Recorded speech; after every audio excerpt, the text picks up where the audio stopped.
Hello bachcho, let's read out the question first. There is a telescope whose objective has a diameter of d equals to 5.0 centimeter.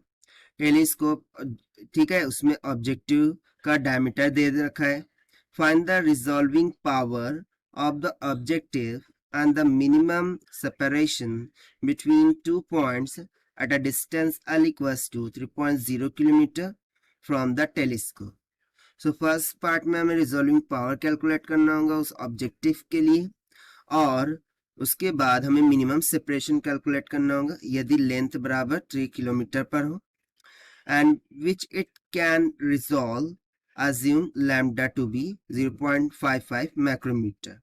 तो चलिए start कर देते हैं हम solution से, but before of its let's talk about the key concept which we are going to use here for this question. So यहाँ पर concept क्या लगा सकते हैं. सबसे पहला तो हो जाता है रिजॉल्विंग पावर का formula for objective in telescope. उसका डायरेक्ट फॉर्मूला होता है that is capital D divided by 1.22 times of lambda के. सो यहाँ से मुझे रिजॉल्विंग पावर तो मिल जाएगा. ठीक है, ये तो हो गया एक कंसेप्ट. और second concept is most important कि देखिए कुछ इस तरीके से यदि टेलीस्कोप होती है, राइट, और यहाँ पर मैं समझ लेता हूँ कि ये 2 पॉइंट है जिसके बिटवीन का डिस्टेंस है डी, और हम इस टेलीस्कोप से इसके जो एक्सट्रीम पॉइंट्स है इसको इस तरीके से क्या कर रहे हैं, वीव कर रहे हैं. सो ये जो एंगल बनता है दैट इज थीटा, राइट. और बेसिकली ये जो लेंथ होती है इसको हम एल मानते हैं. सो यहाँ से ये जो डी हमें दिख रहा है इसी को हम क्या बोलते हैं, मिनिमम सेपरेशन. सो इसका फॉर्मूला हम क्या लिख सकते हैं, बेसिकली ये tan थीटा के फॉर्म में आएगा, बट बेसिकली थीटा की वैल्यू बहुत ही स्मॉल होती है. सो इसको हम डायरेक्टली किसके फॉर्म में लिखते हैं, theta is equals to D divided by L. So इस फॉर्मूले का उपयोग करके हम डी की वैल्यू फाइंड कर लेंगे मिनिमम सेपरेशन की. क्लियर हो गया. तो चलिए हम फर्स्ट पार्ट से स्टार्ट करते हैं कि लेट्स से कि फर्स्ट पार्ट में हमें रिजॉल्विंग पावर कैलकुलेट करना है. सो रिजॉल्विंग पावर का सिंपली हम फॉर्मूला लगा देंगे. So this will be equals to D divided by 1.22 times of lambda की, राइट.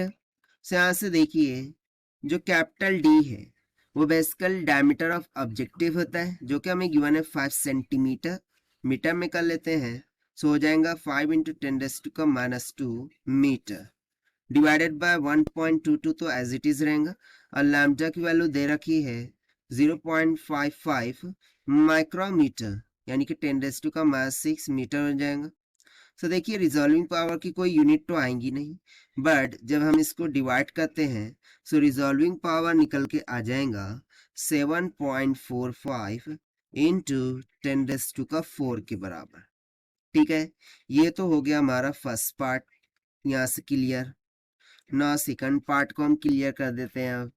सो सेकंड पार्ट में हमसे क्या पूछ रहा था कि मिनिमम डिस्टेंस कैलकुलेट कीजिए. सो बेसिकली यदि मैं बात करूं रिजॉल्विंग लिमिट की, सो वो किसके इक्वल होती है, 1 / रिजॉल्विंग पावर के बराबर होता है. अब यहाँ पर मैं रिजॉल्विंग लिमिट की बात क्यों कर रहा हूँ, सो बेसिकली ये जो रिजॉल्विंग लिमिट है ये किसको रिप्रेजेंट करता है, इस थीटा को रिप्रेजेंट करता है. यानी कि मैं यहाँ से क्या बोल सकता हूँ कि जैसे हमें मिनिमम डिस्टेंस कैलकुलेट करना है, so D will be equals to यदि थीटा इंटू एल होगा, सो थीटा की वैल्यू हमें क्या रखनी है, 1 / resolving power into L. Now it is clear to you. ठीक है, so D will be equals to 1 / resolving power हमने कैलकुलेट करके रखा है 7.45 इंटू 10⁻4 मल्टीप्लाई बाय लेंथ कितनी गिवन है, 3 किलोमीटर. सो हो जाएगा 3 × 10⁻3 मीटर. सो अगेन सो इसको जब हम डिवाइड करते हैं सो डी की वैल्यू यहाँ से निकल के आ जाएंगी बहुत ही little. It is near about 0.04026 metre के बराबर, जिसको हम अप्रोक्सीमेटली सेंटीमीटर में करें सो ये कितनी आ जाएंगी, 4.3 सेंटीमीटर के बराबर. और ये हो जाएगा हमारा सेकंड पार्ट का answer. So this is the required solution which we have solved by using the conceptual formula of resolving power and resolving limits. So this is the required solution. I hope you understood it well. Best of luck. Thank you.